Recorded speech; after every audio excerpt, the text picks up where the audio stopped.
She never be pretending, not in this ring. She gon' tell you what she bought. So thank you so much for hanging out with me and waiting 30 minutes for this to get back on track.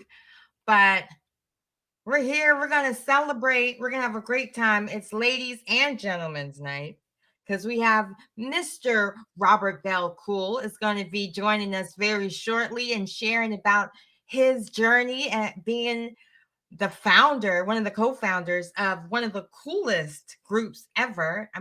The party anthem for me anyway is Ladies Night, but of course I love Celebration and Summer Madness. There's so many great songs, so many greats. I actually had to go and like take a little sneak down my mom's vinyls and found this one, and wow. Okay, like I have to ask how all of this came about, how they got together, what was their process in just making all of these great hits that have become the soundtrack to so many people's lives. And I'm like a kid in the candy store getting to chat to Mr. Robert Kool Bell, excuse me. Hold on, and I'm bringing him on in. Thank you again, everybody, for hanging out. And Mr.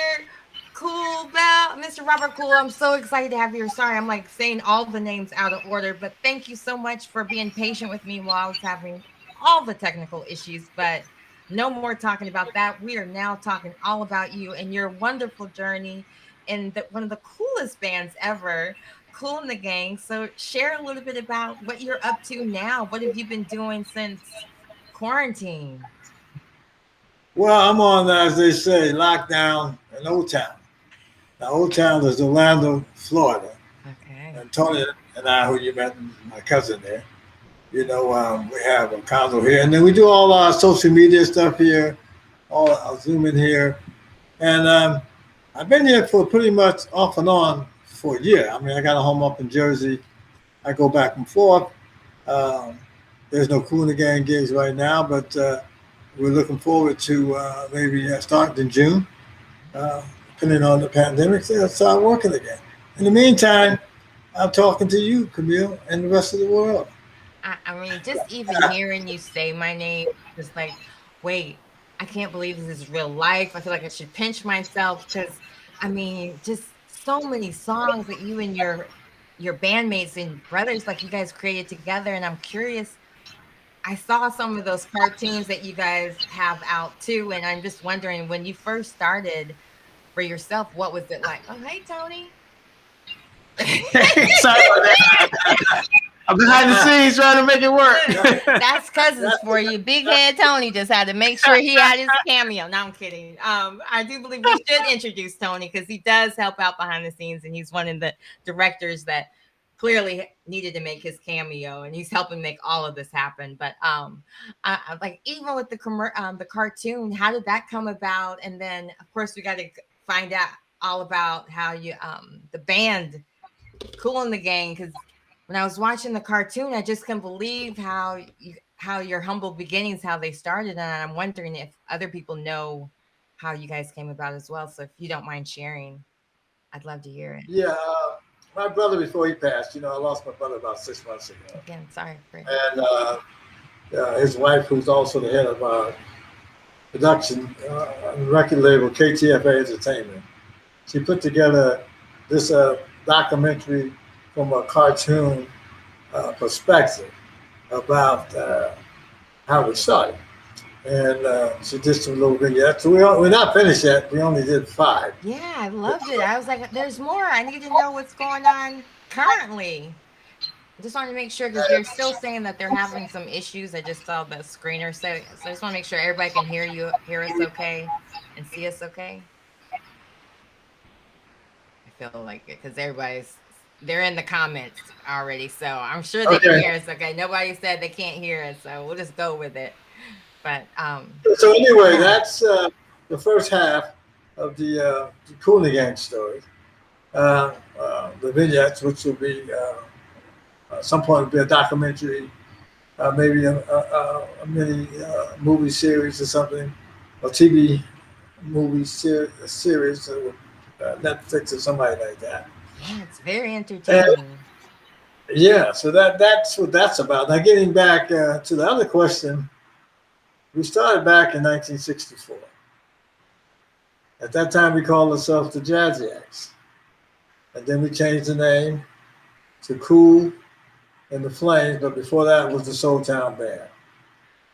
Now, the Soul Town Band came after the Jazzy Acts. The Soul Town Band was we were backing up an organization in Jersey City, which was called the Soul Town Review. Now, the Soul Town Review was trying to be like the Motown Review. So we would have to learn all these Motown songs. We were backing up about maybe 7 to 10 groups twice a month. So we were the Soul Town Band. When we left the Soul Town Band, we were working at a club called the Blue Note Lounge. And one of the massive ceremonies for the Soul Town Review had this idea and concept of Kool and the Flames. So he had a poster there, he had a big cube of ice, he had Kool written into it, and then he had some flames on the bottom melting the ice cube or whatever. Anyway, we became Kool and the Flames. And then when we met our first manager and producer, Mr. Gene Red, his father had been working with James Brown. He said, wait a minute, you can't use Kool and the Flames because you have James Brown and the Famous Flames. And we didn't want to have any problem with the Godfather. So we said, Gene, what should we call us? Have you got any ideas? And we didn't have any. We had some crazy names, Lollipop, chocolate this, chocolate buttermilk. That was one of our songs. And he said, you know what? Let's just call it Kool and the Gang. I said, Gene, that works. Kool and the Gang. Yeah. So And there we was went no on to egos involved in you having the center name in it at all? Because that's a no, lot we of was, guys, and we I was love young. hearing that. Yeah. Yeah, we was young and trying to get the job done. So the Eagles might have came a little later. But in the beginning, that's what it was. Right, right. And so we recorded our very first record in 1969. The record was called Kool and the Gang. The group was changed to Kool and the Gang. The album was called Kool and the Gang. So everything was Kool and the Gang. And it came out, the single came out first and then the album. And then we made our way through the 70s. And you guys have so many great hits together, just like one after one after one. And it seems like even every decade, there's like it comes back around because either somebody remix it or it's in a movie or a TV show. Why do you think there's that? What do you think it is about Kool and the Gang, that magic that you guys have that was able to just no matter what generation, ages, or decades, it's still something that everybody immediately when they hear it, they want to dance, they sing, like it just brings that emotion out of people. What do you think that brought Well, that together? that was a blessing to be able to do that. Because 69, the record came out, and it was the top 40 record, actually. No singers, just Kool and Gang chants and what have you. And then we moved on to the album, and we had songs like Breeze and Soul, Sea of Tranquility, Chocolate Buttermilk, Funky Man, Funky Granny. We just come up with some weird names. But it wasn't until the mid 70s when we decided to, well, put it this way. The record company came to us and said, hey, you guys been having some territorial hits, Connecticut, Philadelphia, et cetera, et cetera. He said, it's this record out there, Shoes, called by Mongo DeBango, Soul Makusa. He said, now the producer of Soul Makusa, we would like for you to work with this guy. So we said, So we had one meeting with him, and we didn't like, what he was saying, how he meant to do it. So we went to a studio. It was called Baggies in the Soho Village area, at like 8 o'clock in the morning. And we jammed until midnight. when we finished, we had to create funky stuff, jungle boogie, and Hollywood swing. Okay, Yeah. no more problems from the record company after that. We was Okay. talking about Hollywood swing in top five, jungle boogie top five. Funky stuff stayed number one on the R&B charts for about 8 weeks. Now, You what know, was your process like? Like, how did you guys get started? Was it the lyrics first, the music first? I mean, I know you're the bass player, so were you always starting it off? Like, how did it go about? it was the music first.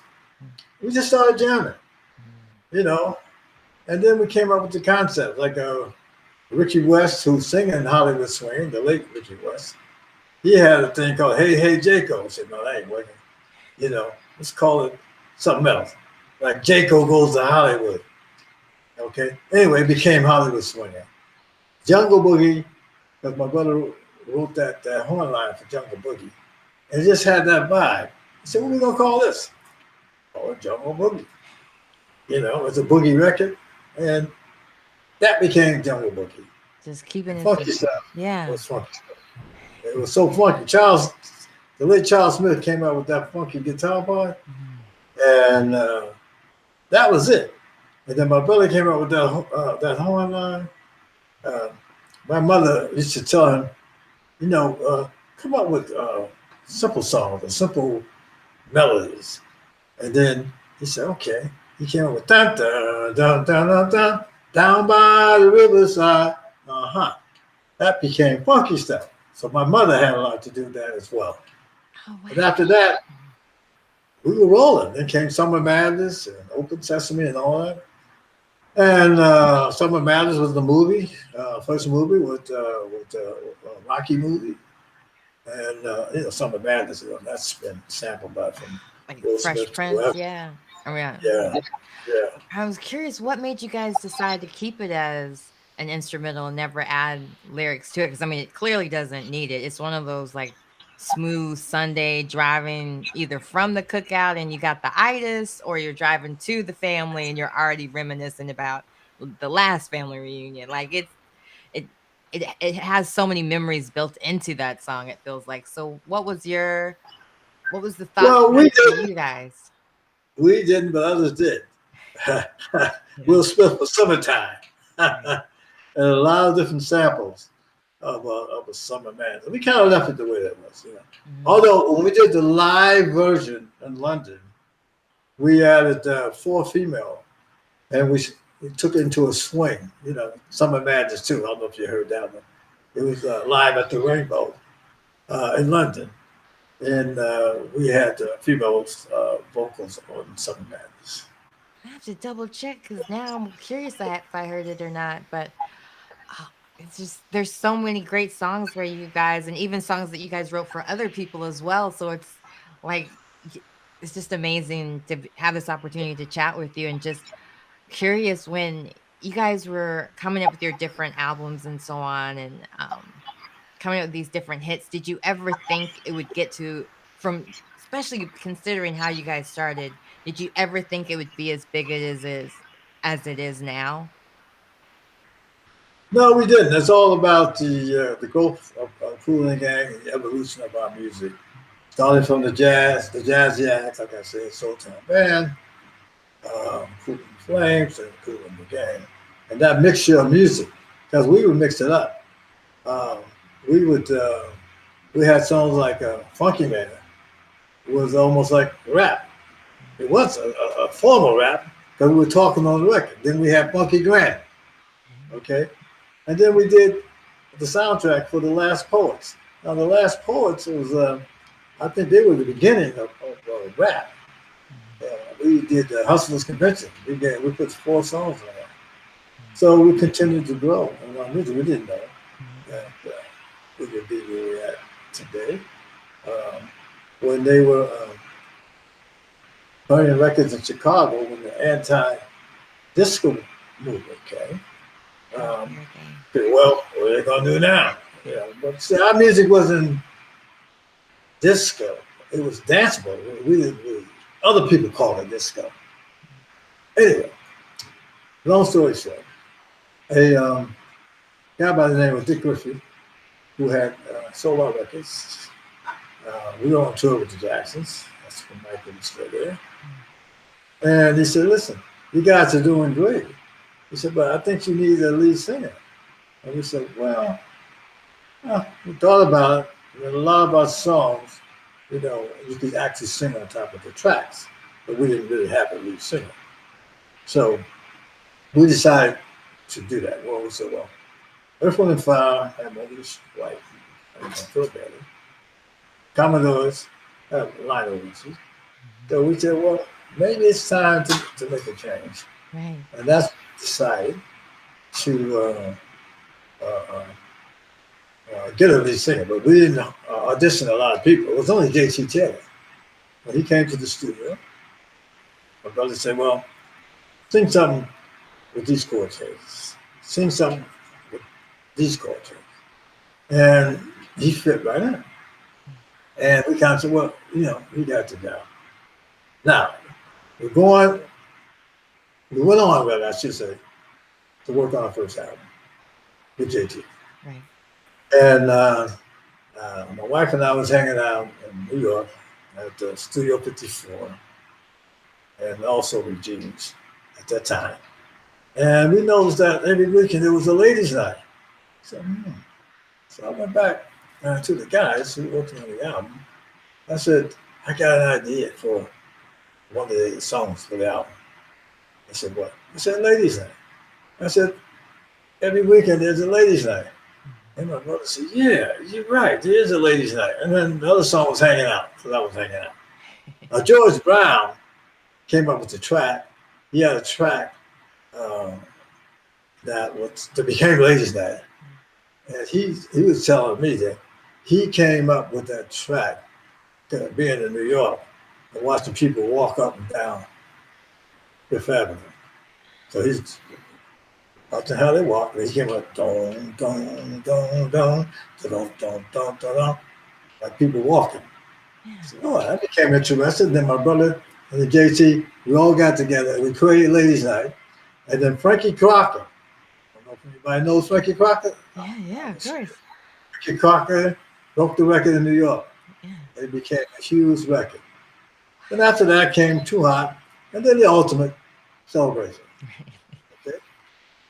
And my brother again. Celebration. We had won 2 American Music Awards out in LA. And a recent new award with the you guys are accepted in the Library of Congress. So congratulations on that as well. Yeah, Celebration show. Yeah, Library of Congress. But at the end of Ladies' Night, which said, come on, let's all celebrate. This is your night tonight. He said, that's another song. So we went back to the studio working on our second album. And he played this track. He said, I got a name for this. It's going to be called Celebration. I said, it's called Ladies' Night. And the song had that down-home vibe to it.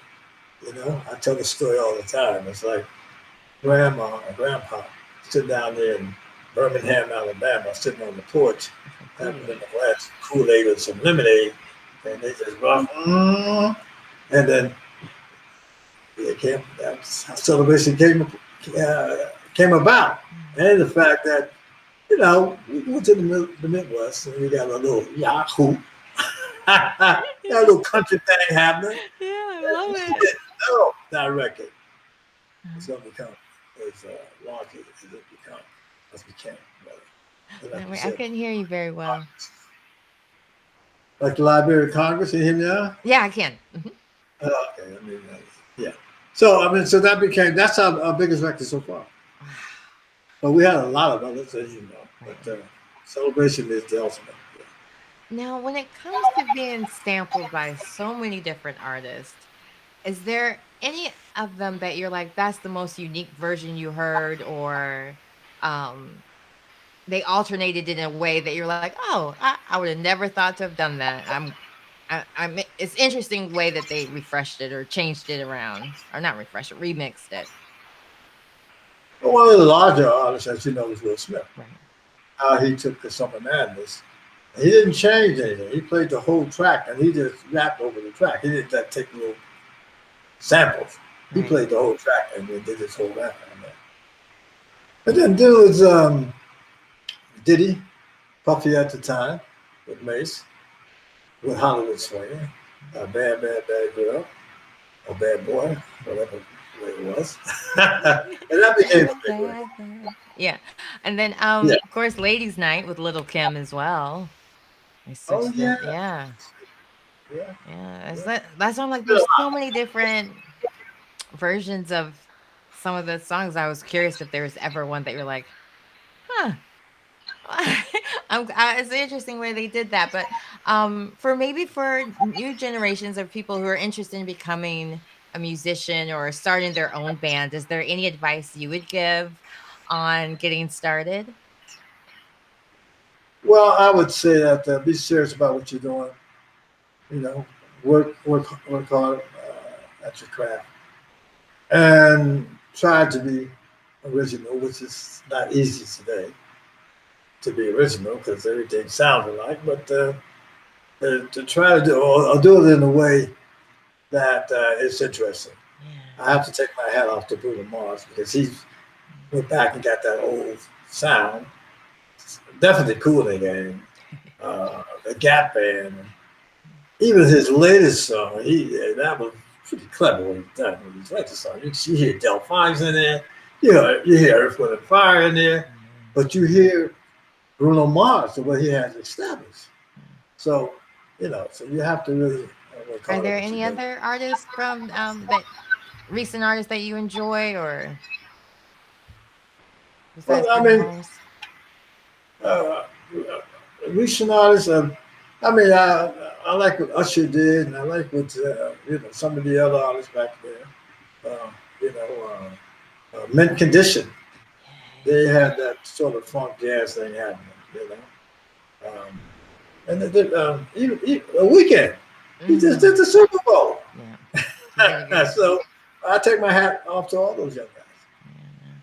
Yeah. And what do you think has led to all of your longevity? Because you guys, I mean, again, like just because I think also just like your music is so fun and encouraging that party anthem type music as well. So I'm wondering, like, what do you think? Because there isn't a, I mean, there's like a couple of songs. Maybe somebody will have one really great song, but it was just like one hit after another hit, like you said, and um like, what do you think is that magic sauce that people need to make sure that they can have that longevity even to keep like you said, you guys didn't get the egos till later, but to even keep you guys together and after having all those several hits.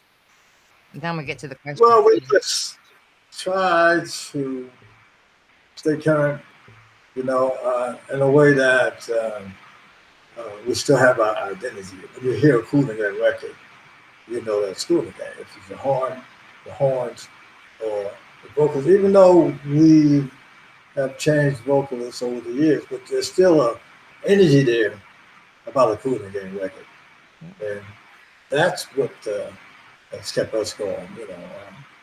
And songs like "Who's Gonna Take the Weight" or "Higher Planes," uh, "Get Down on It." We even had a song called "John." I remember John and Coltrane.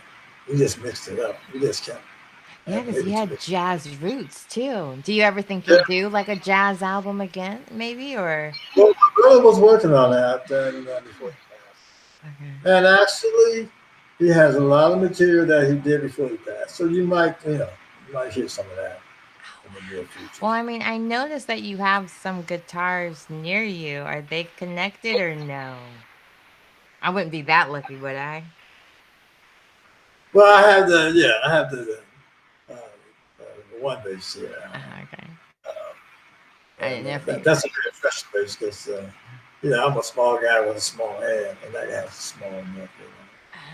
Ah, so So, you have it specialized. That's when you know you've made it when you got customized well, bass. I Uh-huh. have to put it Wow, I mean, so I have to mention the poster behind you. So tell us a little bit about some of the new things that you also have going on, Mr. with like cool champagne. You also are doing as well. So what else do you have up on the horizons? Well, I guess you can see. Cool Champagne back then. Yeah. I was touring several years ago in France, and promoter came to me and said, "Listen, I'm doing a champagne on Delayed Berry White, or it was a Berry White lookalike, Mm. and one of the BGs." And he said, "Well, would you be interested in selling champagne on this tour?" I said, "Well, I'm not sure if my fans want to see the concert and buy a bottle of champagne. I mean, they probably want a T-shirt, cap, or something like that." I said, "Well, what I want to do, I want to get on the shelves. How do we get on the shelves?" Mm. So I came up with this idea, uh, Le Cool Champagne, and I wanted to have that French vibe to it. And the actual deal that we cut was with the Birchlow family, which is in the Rennes Champagne Company, where they make Dom Perignon, Cristal, Roulet, Picot, and and I wanted it to blow up in France first, Right. and then come to America. Le Cool Champagne. And what is this new uh, champagne coming out of Rennes? 'Cause, see, that's a very tight organization. You don't Right. usually get that. You don't get into that family, but it worked, and it happened for us. And now we have a really cool champagne. That's Although we got slowed up a little bit with those ships being backed up over there, and that ship got stuck in the Suez Canal. So Mm. you got Eddie Murphy coming to America. I have to say that our champagne, the second order of our champagne, because we have a rosé. And I've been told Ah, ladies like rosé, so so we I got hear. rosé, I know I love and we pink. I'll admit yeah, to that. okay. Well, here we go. Coming soon, coming to America in the next 2 weeks, we'll have Le Cool Champagne, Rosé, and the Grand Cru. And before the summer is out, we'll have the Blanc. So Wow. So we just got an let East us Spot exclusive. That's yeah, exciting. I know I was saying an yeah. East Spot exclusive of dropping new Le Cool champagnes. I'm sure this is not an East Spot exclusive, but I like saying that when anybody says anything new that maybe Oh, yeah. hasn't been out on the Google yet. Wow. So you mentioned Prince. So I have to mention, I hear there's like some family royalty that is also come a part of Kool and the Gang recently as well. Well, maybe not so recently, but it's become a family affair again in that sense. Can you share a little bit about that as well? What are you talking about? What you talking about? My son Hakeem, Yeah. Prince Hakeem? Uh-huh. Yeah. Speaking of Prince Hakeem coming to America, Oh, yeah, right. He wanted to sorry, get that I song. just He wanted recently that song. rewatched Coming to America, so it's fresh on my brain. Yeah, he wanted to have royalty on that soundtrack for that because the song was Ah, royalty. But he wrote the song about his mother when his mother passed. My okay. wife Shakira when she died. And this whole thing was about he said women and ladies are royalty. Mhm. So he also wrote it for them too. Because I you like the way guys, he thinks. us, and we wrote a song about it, ladies, right? Okay. Yeah, yeah, So he's working with me with the champagne as well. yeah. So is there going So to be one that's going to called Cherish? I just realized well, Rose Cherish. Oh. we're talking about possibly a ladies' night champagne. Ah, that makes sense Yeah, too. and to celebrate ladies' champagne. Ah, Yeah. for So every occasion. But speaking of your wife, there's also like a cosmetics you're working on as well yeah, we have in honor of a your wife. ladies' night cosmetics that we're working on Hmm. as well. Um, that'll be coming out maybe 2022. You know, Okay. What it's made not, you dabble into so that? that was something that my wife came up with because she designed a lot of our clothes. And so and of course she wanted to do something for the ladies lingerie, and et cetera, et cetera, et cetera. And that's how that came about before she passed. So we'd like to do that at some point. Like I said, maybe in 2022. To continue your legacy. I love that. I was an esthetician and I love cosmetics, so I had to ask about what made you like what made you want to continue it for as well, because I mean, it's a wonderful industry to get into, but with your champagne, so you're taking care of a complete self-care basket for Mother's Day in 2022. So I'm gonna go ahead and get to the questions from the audience as well, because there's a lot over here. All right, well, great. I'm seeing now it's oh no, now it's not moving. Oh, hold on.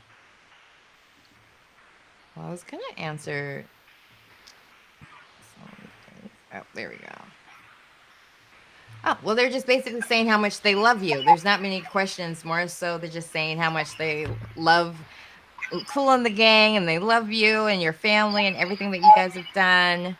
And just, oh, and there's, of course, a request. They would love to hear you sing for them. Or, so they said it, not me. Don't shoot the messenger. And just, speaking of timeless and cosmetics in that sense, the music is timeless, but how do you stay so young? So, what is your trick to vitality and staying so young? Well, try to eat right, live right, work out as much as I can, and think. Yeah, I mean, it's all about diet and taking care of yourself. You know, I guess that's it. And the blessings from God to keep me, safe and healthy. Especially doing now with this whole pandemic and COVID-19. That's tough out there, but yeah, I'm hanging in there. No. As for an old man, I All say that. yeah, you keep going to the top, right? So, how else can we stay in contact and keep up with everything that you're doing? How do we know, stay updated in case you are back on tour again? Because I know I'm gonna make sure I have a ladies' night, and we're all gonna go and celebrate at a Kool and the Gang show with you and your family and the rest of the band. Well, the Kool and The Gang website is coolandthegang.com. The champagne is thecoolchampagne.com. And then my Instagram is Mr.RobertKoolBell on Instagram. Oh man, I thank you so much. And I will say they are asking a lot. I'm not already asked, already asked. It's more about you asking if you would sing. So is there a favorite song for you, or one that out of all the songs you like to perform the best? Or all your babies can't pick one? Well, I had a lot of babies there. I mean, of course, celebration, get down on it. Ladies' night, of course, I came up. One of the writers for Ladies' Night. I mean, there's funky stuff, Hollywood Springer, Jungle Boogie, Summer Madness, Open Sesame. It goes on. Yeah. So you never get tired of playing any of them. That's great to hear. Yeah. Well, we do what we have to do, but I mean, I've had a little rest now because we haven't been on the road for over a year. That's right. Now, we have some gigs coming up, and we're going to see if they're going to happen or not. But I'm kind of rested dealing with social media. I mean, I've been doing this thing for 50 years, so now I've had a chance to be off. First time I've been off for a whole year, my whole career. Yeah. So what were you doing during that year? Did you pick up any new hobbies? Were you cooking bread with everyone else? Well, I was doing what I'm doing now on social media. Well, I appreciate At one point, you couldn't even go out. You went out, in the air. Oh, you got COVID-19. You got to stay in the house. Wasn't that too much to do? But stay in the house and do what we're doing now. But things are starting to pick up. But what happened was it gave me a chance to promote the Kool Champagne. Because I have been going out doing some promotion now for the Kool Champagne, where I was doing over 100 shows a year. But now I'm making my rounds in a few cities, trying to stay away from different social distancing. But that's it. Now, do you have any, I guess, on the road remedies, since a lot of times you guys are traveling so much and I'm sure catching colds and still having to perform? Did you have any like tricks or even, I guess, superstitions to try to avoid catching bugs? So when people are back out on the road, we can maybe learn some double up on vitamin C or vitamin D or whatever tricks you might have because you've been doing it You a just long time. you just hit it. Vitamin C, vitamin D. Okay, oregano, uh, Mm. immune herbs, and trying to get some sleep and trying to work out when you can. You know, looking at all your healthy teas and that. That's been my Yep. Stay healthy. You don't have to worry about it. I get it. What is it? Your best health is your wealth, or your health is your wealth.